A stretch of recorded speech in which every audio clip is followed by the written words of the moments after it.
I've been using Grease Pencil for more than 5 months now, and I gotta admit at some point I gave up on it because of some annoying flaws it has that other 2D softwares don't. However, there are some really cool features of Grease Pencil that sets it completely apart from the competition and gives it a huge potential for becoming the go-to 2D software in the near future. And to prove it, I challenged myself to recreate 2 frames from One Piece, only using Blender, and I'll show you in a minute how basic my process was. But before that, you should know that the One Piece anime is made by Toei Animation Studio, which uses Clip Studio Paint for the animations. And honestly, it's a great 2D software that has a lot of cool brushes and tools, and it can even integrate 3D objects. Personally, I've had it for more than a year now, and I can tell you it's really good. It has some tools that Grease Pencil lacks, and that makes me think it was a good investment. But on the other hand, after trying Grease Pencil, and after seeing the result I can get with it, I started thinking that maybe I shouldn't have bought Clip Studio at all. Grease Pencil is so convenient and easy to pick up compared to Clip Studio.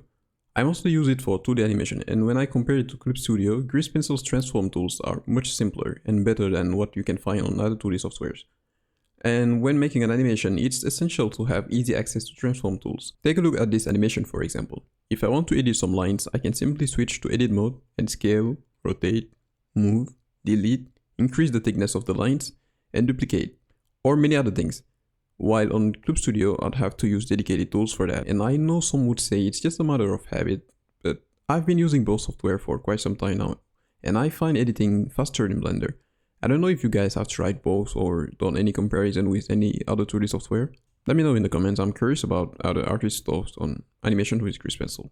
One last thing I would like to mention is the timeline. Blender's timeline is so basic, and that's what I love about it. It makes it easy to view keyframes, to move them, delete them, or duplicate them.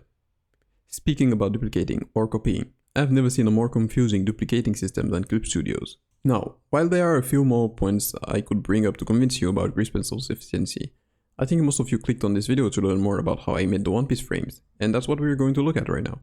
If however you're curious about what Grease Pencil has to offer, I invite you to download Blender and try it for yourself, and you can also check this video where I explain how to get started quickly with 2D animation in Blender. And now let's take a look at this piece of art. Needless to say, I've become a big fan of One Piece. I've been binge watching these last 6 months, and I'm proud to say I'll soon be up to date. What I've noticed alongside many other viewers is how the art style and the animation have changed suddenly in the Wano arc.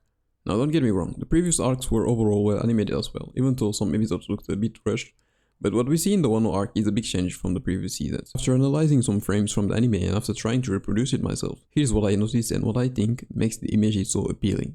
The first thing you spot when moving from the Whole Cake Island arc to the Wano arc is the change in the line art. The line weight in the Wano episode really does the difference and makes the drawings less perfect or boring compared to the previous arcs. So basically, the line weight is how the line's thickness varies on different areas of the drawing. On some parts you can see the lines are really pronounced, while on some others they are thinner. The first time I saw it, it made me think of the Japanese calligraphy style, or their old drawing style. It would make sense if this was an inspiration for the choice of the brushes, given Wano is kind of the Japan of the One Piece world. The second thing that has changed is the colors. The colors look more saturated and it makes the characters pop. When you compare it to other episodes where the colors are more dimmed, you can clearly see what I mean. There also seems to be a little glow effect on the compositing, but I couldn't really figure out exactly what it was, because my second drawing looked a lot like the original when it comes to the colors, but there is something that looks like a sort of bloom that surrounds his hairs and his face, but I still haven't found it. I'll definitely keep experimenting until I find it, but if you guys have an idea what it could be, please let me know. And finally, the last thing, still about the compositing.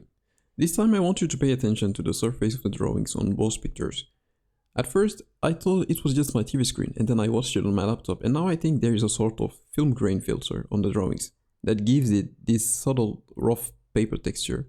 It's so tiny, but it does make a big difference in the final aspect of the images. When you look at the older episodes, you can tell there is none, and it makes the drawings flat compared to the Wano episodes. Okay, now let's see how I use these observations to recreate the One Piece frames in Blender. This whole idea came from me casually watching One Piece and thinking about compositing in Blender, and so I thought there should be a way to get the exact same render using Grease Pencil and some compositing. That meant that you could potentially make studio level image using only one software, and technically that also meant that there was a possibility to make a whole One Piece episode in Blender. From there I definitely had to try it, and honestly the result is really promising. So I decided to only make a single frame to avoid burning out, and then I searched for some images on the internet and chose this one because you can clearly tell it's from an episode, so there wouldn't be any confusion with the random fan art. Then all I had to do was open an animation file and sketch out some lines. I kept my reference image close to the window, during the whole process to make sure I recreate the same image composition. My main goal while doing this was not to have the exact same drawing, but to have the same colors and compositing. For this first image, I picked the colors directly from the reference image, but for some reasons they came different in Blender. So I had to manually adjust it, and that explains the small differences on the kimono and the handcuffs. After I was done drawing, I started playing with the grease pencil effects and modifiers to see if I could add the blur on the background directly from there, but it doesn't work that way. So instead I rendered the background separately so I could use it on the compositor to add those effects. So here's what my compositing setup looks like. It's actually very basic. I used an image input node to add the background image, then with an alpha over node I placed it behind the characters, and from there I experimented with different nodes to adjust the colors, and I added a soften filter to make the final image less sharp, and that was it. At this point I was really happy with the result, but I wanted to record the process so I could show you guys step by step how I do it. And I was not expecting the second try to look that good, but that's also where we're going to see some of the serious limitations of grease pencil. So, as with the previous drawing, I start with a fresh Blender scene.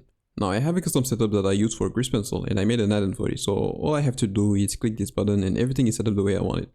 Basically it's about the camera placement, the transparency, the collections, and the compositing, and also some other settings. But you can use the default 2D animation setup if you want. So after that I get my reference image ready on a pure ref window, and I add my drawing layers. Also make sure you turn on auto lock inactive layers to avoid editing the wrong layer by mistake. So first I'm going to draw a grid that will serve as a guide for the composition. This way I'll know how to place the character and the sword more accurately. So here I use the rectangle tool to make my grid, but later I realized that I could have used the composition guides of the camera. But it didn't really matter because I did all this really quickly.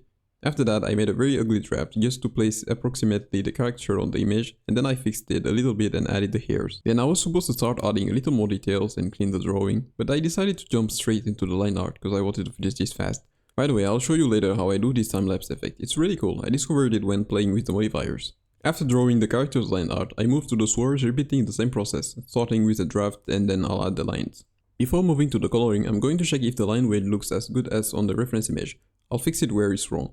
I actually started with this brush to make sure I have irregular lines for the line art, but it's too unpredictable, so I prefer to use the regular brush and relied on the pen pressure to apply line weight. Overall it looks correct, but I did apply too much pressure on some areas, so I'm going to fix it with this tool that allows me to select the desired strokes and change their thickness. Okay, now we're done with the line art, we can create our color layer and get ready to add colors to the drawing.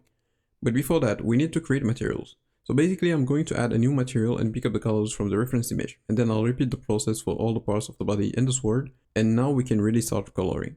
With the fill bucket tool I'm going to add the flat colors, and when there are small gaps I switch to the pen tool, close them. When I'm done with the flat colors I create a shadow layer above the color layer, and I add a mask by clicking this icon, and then under mask I'm going to choose the color layer as my mask. This way I can draw on the shadow layer without affecting the other layers.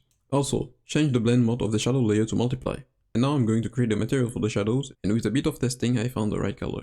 Then all I have to do is draw the shapes using the pen tool looking at my reference. Before moving to the sword, let me show you how to do the time-lapse effect. It's actually very easy, all you have to do is add a build modifier and press play. That's it. You can play with the settings to make it slower or redraw in real time, or even focus on specific layers. Honestly, it does pay to play with the modifiers, I would have never thought this was possible. Okay, so now we're done with the character, I added flat colors to the sword, and I'm going to add reflections to it using the same process as for the shadows, but this time I'm going to set the blend mode to add. At this point I decided to add the energy around the sword, so I needed more brushes. And to do that you have to enable Grease Pencil Tools add-on in Preferences, and then you can go to the tool menu and click on this arrow and choose Download and Import Brush Pack. And now you'll have a bunch of new brushes added to your scene.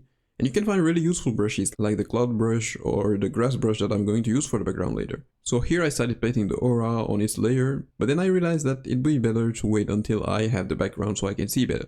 So I picked the grass brush and I started painting the background. At first I struggled with the colors because these brushes are texture based, so I couldn't use materials. Then I looked it up on Google, and turns out if you want to pick up a color you have to hover your pen over this box here and press E on your keyboard.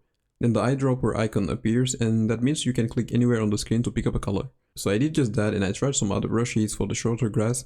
Then I noticed some parts of the grass were darker than the others, and that meant that I would have to use a blend tool to have a nice fade between the two shades. Well, that's when I hit a wall and realized Blender didn't have a blend tool.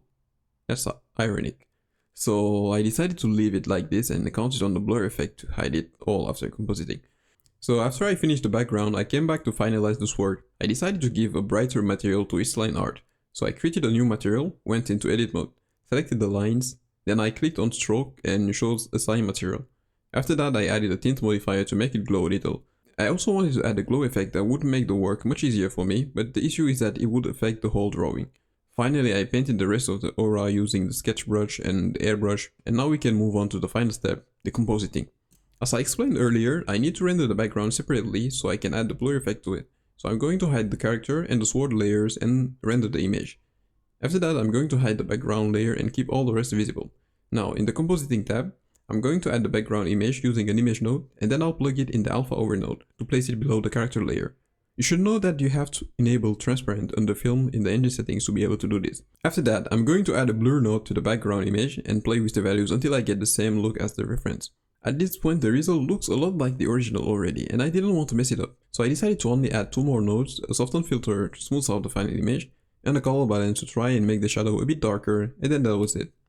Now, after comparing all 4 images, one after the other, then side by side, I think I can say this experiment is at 70% a success.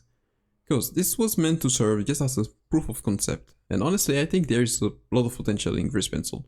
However, it's true that there are not enough tools to create every effect you want compared to Clip Studio, but with the upcoming Grease Pencil update or refactoring, I think and I hope we're going to see a lot of improvements in that way. Meanwhile, keep in mind that you can still get this kind of result just with the available tools. Now, it's certainly not enough to make anime studios want to work with it, but I think in the future that might change given all the advantages you get with Blender when it comes to 3D integration. To conclude, I'm really satisfied with how this turned out, and I'm thinking about taking this further and recreate an animated sequence, and I think it could be a good way to practice animation and explore Grease Pencil further. So yeah, I guess we'll see next time. See you then.